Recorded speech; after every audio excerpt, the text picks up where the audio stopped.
Hello दोस्तों, ICAI एक नई रिक्वायरमेंट, एक कंप्लायंस रिक्वायरमेंट लाया है for all there member. All there member से मेरा मतलब है चाहे आप प्रैक्टिस में हो चाहे जॉब में हो, सबको ये करना है। तो क्या है ये रिक्वायरमेंट?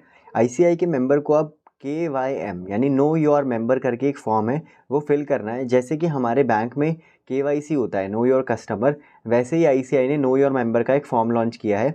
और ये जो फॉर्म है ये मैंडेटरी है हर मेंबर को आईसीएआई, चाहे वो जॉब में हो, प्रैक्टिस में हो, या जॉब या प्रैक्टिस किसी में भी ना हो, मतलब अपना बिजनेस हो। बट अगर आपके पास आईसीएआई की मेंबरशिप है तो आपको ये जो फॉर्म है ये ऑनलाइन एसएसपी पोर्टल पे जाके फिल करना है।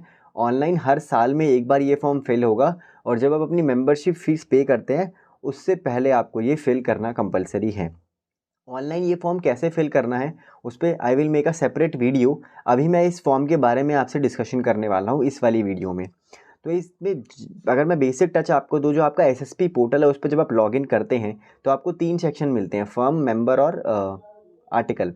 तो आपको मेंबर सेक्शन में क्लिक करना है। मेंबर सेक्शन में क्लिक करने के बाद, मेंबर फंक्शन में क्लिक करने के बाद आपके वहाँ पे एक टैब आएगी KYM फॉर्म, उसको खोलना है। उसमें बहुत सारी इन्फॉर्मेशन आपसे पूछेगा और काफ़ी सारी अटैचमेंट आपको अपलोड करनी होगी, तो वो आपको फिल करनी है।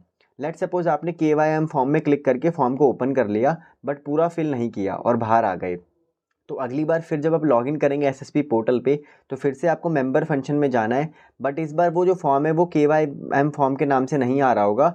वहाँ पे लेफ्ट में एक टैब आती है, pending oblique submitted oblique ask for correction application.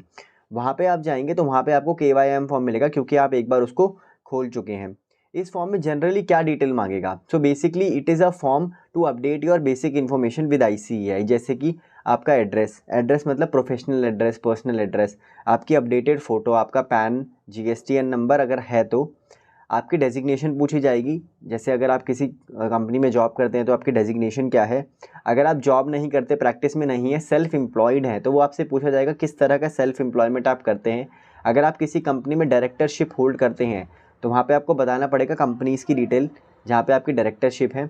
अगर आपके किसी केस में, किसी कोर्ट के अंदर या ट्रिब्यूनल के अंदर कोई भी केसेस पेंडिंग है तो इसकी इन्फॉर्मेशन भी आपको देनी पड़ेगी, और लास्ट में एक अटैचमेंट आपको अपलोड करनी पड़ेगी जिसमें आप डिक्लेरेशन देंगे कि ये सारी जो चीज़ें मैंने ऊपर बताई हैं ये सारी ट्रू एंड करेक्ट है।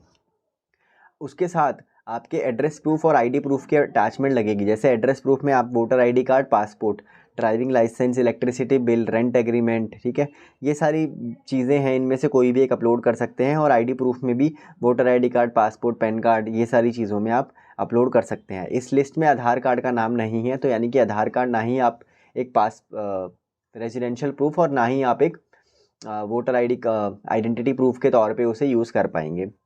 अच्छा, ये जो फॉर्म है ये सबको भरना है, और इसमें मैंने जैसे पहले बताया कोई वो भी नहीं है। लेकिन अगर आप जैसे किसी नई जॉब में आते हैं, लेट सपोज आप जॉब चेंज करते हैं, राइट, आप पहले किसी और जॉब में थे, अब किसी और जॉब में अपनी जॉब चेंज कर ली, तो आप यहाँ पे डायरेक्टली अपनी नई जॉब की डिटेल अपलोड नहीं कर सकते। जॉब की डिटेल अपलोड करने का एक नया अलग फॉर्म होता है, अपडेट एम्प्लॉयमेंट डिटेल करके। तो आपको पहले वहाँ अपनी डिटेल अपलोड करनी होगी, और जब आप ये KYC हर साल भरेंगे तो ऑब्वियसली यहाँ पे तो आप अपनी नई जॉब की डिटेल डालेंगे ही, ठीक है।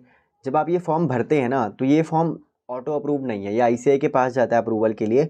अगर उनको लगता है कोई डिस्क्रिपेंसी है आपके फॉर्म में तो ये वापस से आपको सेंड बैक फॉर करेक्शन भेज दिया जाएगा, और वही pending oblique submitted oblique ask for correction वाली टैब में ये फॉर्म अपीयर हो रहा होगा। और जो भी जिस तरह की भी करेक्शन आपसे रिक्वायर्ड होगी फिर वो आपको फिल करनी होगी।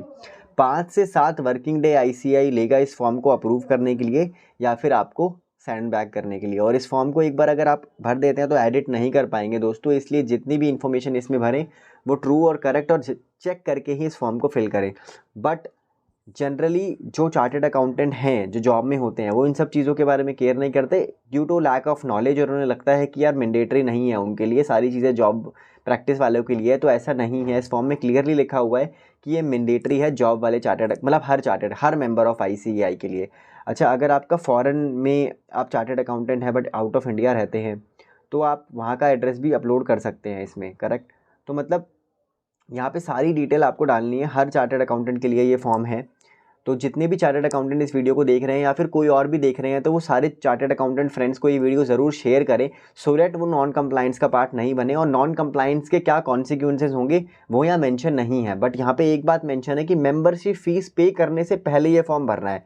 तो अगर इन अ वे देखा जाए क्या ये मेंबरशिप फ़ीस पे करने नहीं देगा? अगर लेट्स सपोज़ आपने फॉर्म नहीं भरा तो क्या आप मेंबरशिप फ़ीस पे नहीं कर पाएंगे? I don't know.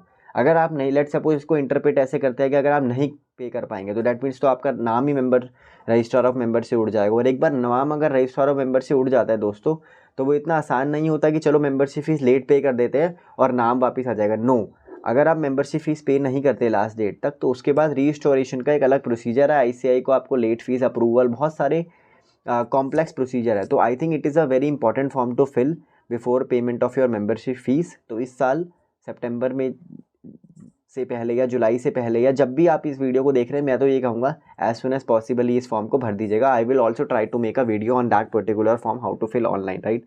आप चैनल को ज़रूर सब्सक्राइब कीजिएगा और वीडियो पसंद आई तो लाइक शेयर कीजिएगा। आप सभी को all the best, bye bye.